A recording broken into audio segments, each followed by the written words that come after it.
Penipu yang kena tipu siapa di sini? Pernah ditipu? Rasanya nggak enak banget kan? Nah, di cerita hari ini, Yakub si penipu justru akan merasakan bagaimana rasanya ditipu habis-habisan oleh pamannya sendiri. Tapi sebelum itu, ada kisah cinta yang manis sekali. Siap.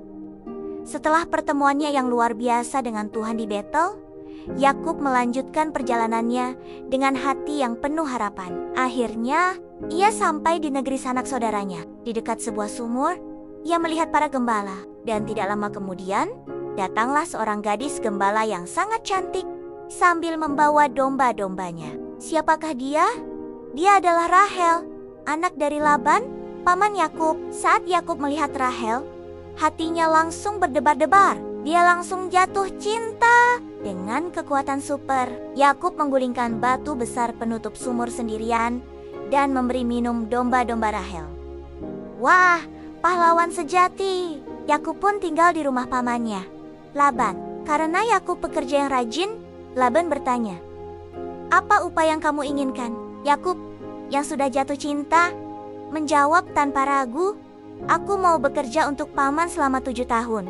Asalkan aku boleh menikah dengan Rahel, anak paman yang cantik itu." Setuju. Kesepakatan pun dibuat. Yakub bekerja dengan sangat giat selama 7 tahun. Menurut kalian, 7 tahun itu lama atau sebentar? Lama sekali kan? Tapi Alkitab bilang, karena Yakub sayang banget sama Rahel, 7 tahun itu terasa seperti beberapa hari saja. Wow, itulah kekuatan cinta. Akhirnya, tibalah hari pernikahan yang ditunggu-tunggu. Pesta besar diadakan. Yakub sangat bahagia karena ia akan menikah dengan Rahel. Tapi, tunggu dulu. Paman Laban ternyata punya rencana licik. Di malam pernikahan yang gelap, Laban membawa anak perempuannya kepada Yakub. Tapi yang dia bawa bukanlah Rahel, melainkan Li, kakaknya Rahel, yang matanya sayu dan tidak secantik adiknya. Karena sudah malam, Yakub tidak menyadarinya. Keesokan paginya saat matahari terbit, Yakub kaget bukan main.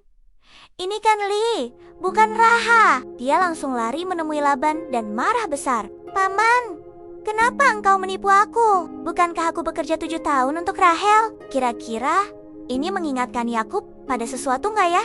Dulu, dia menipu ayahnya. Sekarang, dia ditipu oleh pamannya. Dengan liciknya Laban menjawab, "Di tempat kami, tidak biasa menikahkan adik sebelum kakaknya." Lalu dia memberi penawaran baru. "Selesaikan dulu pesta pernikahanmu dengan Li selama seminggu. Setelah itu, kamu boleh menikah dengan Rahel. Tapi, kamu harus bekerja lagi padaku 7 tahun lamanya." Apa yang Yakub lakukan? Karena cintanya yang begitu besar pada Rahel, Yakub pun setuju. Jadi, Yakub bekerja total 14 tahun untuk mendapatkan wanita yang ia cintai. Pelajaran super penting hari ini teman-teman. Pertama, apa yang kamu tabur, itu yang akan kamu tuai. Yakub menabur tipu muslihat, dan dia menuai tipu muslihat juga. Ini pelajaran penting supaya kita selalu berbuat jujur ya. Kedua, cinta sejati itu butuh perjuangan dan pengorbanan. Yakub menunjukkan betapa besar cintanya pada Rahel dengan kerja kerasnya. Ketiga, Tuhan tetap bekerja di tengah situasi yang paling rumit sekalipun. Meskipun hidup Yakub jadi berantakan karena tipu muslihat ini, janji Tuhan di Betel tetap berlaku. Tuhan tidak meninggalkannya. Kini Yakub punya 2 istri. Wah, bagaimana ya kelanjutan keluarga mereka? Pasti akan sangat seru. Kita cari tahu di cerita berikutnya. Tuhan memberkati.